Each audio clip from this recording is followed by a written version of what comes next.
ভাঙড়ের দিকে নজর রাখি। ভাঙড়ে ফের আইএসএফ তৃণমূল সংঘর্ষ। ভাঙড়ের কাটাডাঙ্গায় বোমাবাজি, সংঘর্ষে আহত দুপক্ষের অন্তত 7 জন। ঘটনাস্থলে উত্তর কাশীপুর থানার পুলিশ পৌঁছেছে।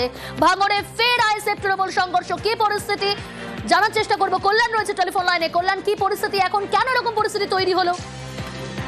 একেবারে প্রিয়াঙ্কা, জানিয়ে রাখি আজকে সকালে কিন্তু নতুন করে আবারও ভাঙড় আইএসএফ তৃণমূল সংঘর্ষের ঘটনা ঘটে। ভাঙড়ের উত্তর কাশীপুর থানার কাটাডাঙ্গা এলাকার ঘটনা। কাটাডাঙ্গা এলাকা থেকে বেশ কিছু মানুষজন তারা 21শে জানুয়ারিতে কলকাতায় নওশাদ সিদ্দিকীর প্রোগ্রামে গিয়েছিল। সেই নওশাদ সিদ্দিকীর প্রোগ্রামে কেন গিয়েছিল সেই নিয়েই মূলত বচসার সূত্রপাত, আর সেখান থেকেই সংঘর্ষের সৃষ্টি হয়। এই ঘটনাকে কেন্দ্র করে এলাকায় একাধিক বোমাবাজি হয়। ঘটনাস্থলে খবর পাওয়ার সঙ্গে সঙ্গে উত্তর কাশীপুর থানার বিশাল পুলিশ বাহিনী পৌঁছে যায়। এই ঘটনায় উভয় পক্ষের মোট 7 জন এখনো পর্যন্ত আহত হচ্ছে। আহতদেরকে জিরাঙ্গাতে গ্রামীণ হাসপাতালে চিকিৎসা চলছে। অন্যদিকে এলাকায় উত্তেজনা থাকায় এখনো পর্যন্ত উত্তর কাশীপুর থানার বিশাল পুলিশ বাহিনী তারা কিন্তু ঘটনাস্থলে রয়েছে। তবে আইএসএফ এর পক্ষ থেকে যে দাবি করা হচ্ছে যে আইএসএফ নেতা রয়েছে এলাকার ওইদুল মোল্লা, তার বাড়ির সামনে কিন্তু বোমাবাজি হয় বলে অভিযোগ।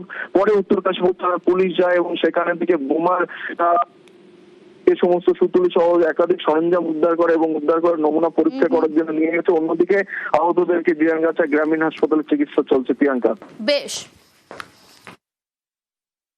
21শে জানুয়ারি মিটিংয়ে আমাদের একটা ব্যাপক লোক যায়, কানাডাঙ্গা ঘুরতে 4-4টে গাড়ি যায়। এখানে ওনারা কদিন ধরে বাড়িতে বাড়িতে গিয়ে হুমকি দিচ্ছে। আমাদের ছেলেরা বলে সেখানে প্রতিবাদ করতে যায়, হুমকি কেন দিচ্ছি? ওরা এসে লাঠি ছোটা বোম বন্দুক গুলি নিয়ে এসে আমাদের ছেলেদের উপর হামলা করে। এমনকি একজন পঞ্চায়েত সমিতি ইলেক্টেড ক্যান্ডিডেট এর আগেও হামলা হয়েছে, তারা পুলিশ কোনো স্টেপ নেয়নি। এখনও পর্যন্ত পুলিশ থেকে এখানে মার খাওয়ানো হচ্ছে। আমার বাপ থেকে শুরু করে, ভাই থেকে শুরু করে, মাদার থেকে শুরু করে, ওরা আমাকে পায়নি, এই হিসাবে এসে বাড়ি এসে হামলা করে মারছে। প্রত্যেকটা সগাতের গুন্ডা। আমাদের 4 থেকে 5 জন আহত হয়েছে, আরও কয়েকজন আহত হয়েছে। কেন মারা হলো? পুলিশ যদি কোনো স্টেপ না নেয় এর থেকে বৃহত্তম কী হবে এটা সময় বলে দেবে। খবরটাই ভিত্তিহীন। এটা ওইদুল কি জিনিস সারা সমগ্র ভাঙড়ের মানুষ জানে।